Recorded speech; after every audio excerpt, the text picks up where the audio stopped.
G'day guys, Steve Morgan here from Tackle Junkie, and I've got Simon Goldsmith with me at the moment in the Fishing Monthly office in the highly technical reel disassembly suite, which also doubles as a kitchen in here. But we're here to tell you about the Daiwa Magseal reels, and Simon more from the technical side, but me more from the fishing side, because Daiwa sent us this reel to review around 6 months ago when they first came out. The TWS, it's a 7.3 to 1 Zillion. Thought that'd be a great reel for catching threadies in the river. One, because it's got enough line capacity here to hold, adequate amount of 30 to 40 pound braid, which is what I use in the river all the time. But also 7.3 to 1. I'm making a lot of long casts to pinpoint structure. When I don't catch a fish, I want to get that in as quick as possible and make another class. That's right. Fish you catch are pretty big in there. They might be 3 to 6, 7 kilos, a lot of the fish, so good drag system as well. So I've given this reel an absolute flogging, and I've got a history in this fishery. I like using the Daiwa baitcasters, but one of the reels I have used in the past is a Crazy Cranker. Crazy Cranker, of course, it's a 4.8 to 1 gear ratio, real slow. When I'm out of the strike zone, I'm winding that sucker for ages to get the cast back in. So it was a real pleasure from a fishing point of view to use this reel. But what we're really interested in is the Magseal side of it, and both of us really aren't experts on how Magseal works. We know in a threadline reel, you can seal a lot of the parts of that the main gears and the main body up so that salt can't get into it. But baitcasters seem to be a lot more, they're not impervious to water penetration. So they're a bit more open than what a spin reel can be. Yeah, exactly. So look, the way I fish is I fish a lot during the season. This reel has probably been on at least 50 trips, and then at the end of the season it did the Barra tour. So I might have got a bit of a freshwater wash out of the Barra tour at the end, but typically I probably hose my reels maybe once a week. I don't hose them every night. I'm not meticulous on my maintenance because I use the reels every night. So what we want to do is I've done a segment down at Daiwa in their service department about pulling some Magseals apart, and of course it looked good on the inside, but hey, let's have a look at one that I've crudded up myself, and it's crack it open. Probably took me 50 fish to get it to this condition. So Simon, while I start yanking this apart, can you tell us a little bit about this about the TWS system? Because what I did notice is this is a very good casting reel. A lot of reel developments in the past, when they've tried to improve casting performance, it's been about addressing spools and bearings. Nobody's ever really addressed the line guide system. And traditional line guide systems make it more difficult for the line to come off the reel through the line guide and through the rods.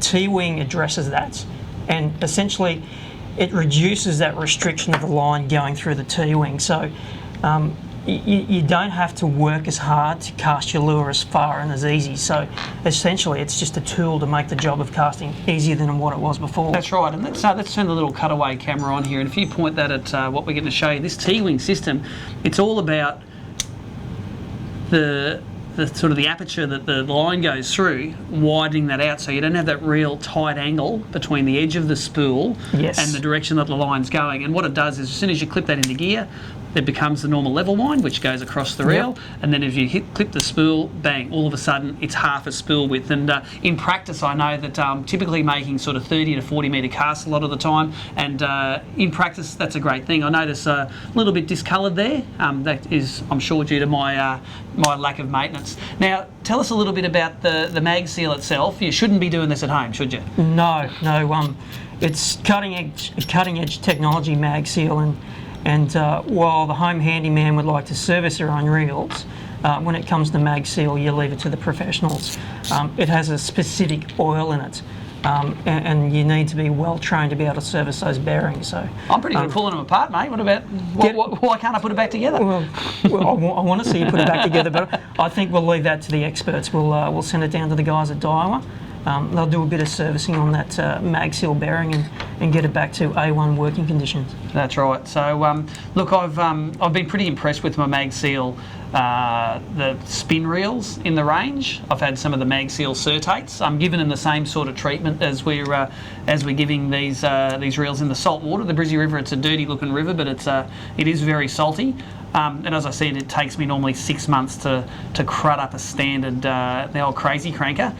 I know the guys down at the service department have seen that a few times down there. And then all it is when you fish with the line, that the salt water gets in the braid, Yep. and then as you cast, it throws that salt water down every single little gap. And it doesn't matter if that reel never dips in the salt water, you are still going to get salt water everywhere. And of course, that water gets on your hands, it gets all over your reel, and it can penetrate every single little every little nook and cranny on the reel. So they have very fine tolerances on the side plates and the build, but it's not completely watertight. So like you say, you're always going to get water intrusion.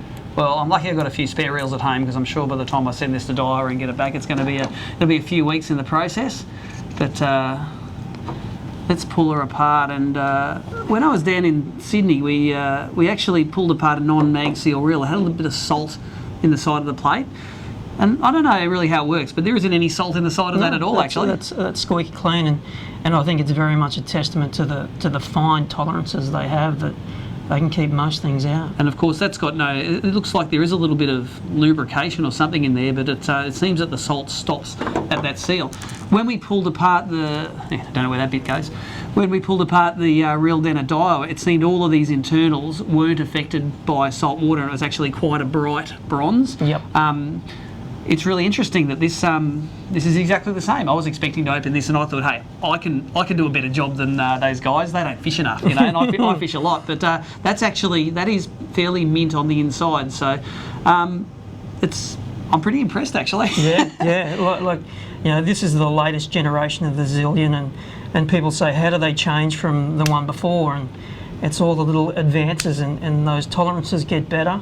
The reels get better at keeping stuff out, and what we're looking at there is testament to that. It's squeaky clean. Yeah, well, I'm impressed. I usually pride myself as a tackle destroyer, and I haven't been able to do it on this. I'll have to give it another 6 months, and I might have to give it a few sneaky dunks in the water to see if we can get it. So I suppose this is really a follow-up to our video we did at Daiwa. I didn't have this reel down there for that, and I really wanted to do it myself. So Magseal seems to really do the jobs. I think we've busted the myth that maybe I could crud this thing up like my old crazy cranker. I thought in particular, especially where this reel mechanism is clutch here. mechanism, yeah, that clutch. Where the like there is a bit of a gap in there, and we would get some water in. But obviously the design doesn't let any in, and that grease which is on there is sort of as good as the day we got it. So. Don't do this at home. I'm going to package all of this up now, send it back to Daiwa so they can put it back together in an orderly manner, and hopefully can bang another 40 or 50 threadies on it this year. So, Simon, thanks for taking the time and helping me destroy Magseal. All right, let's try and get it back together. For more information and any of our other videos, visit www.tacklejunkie.fish.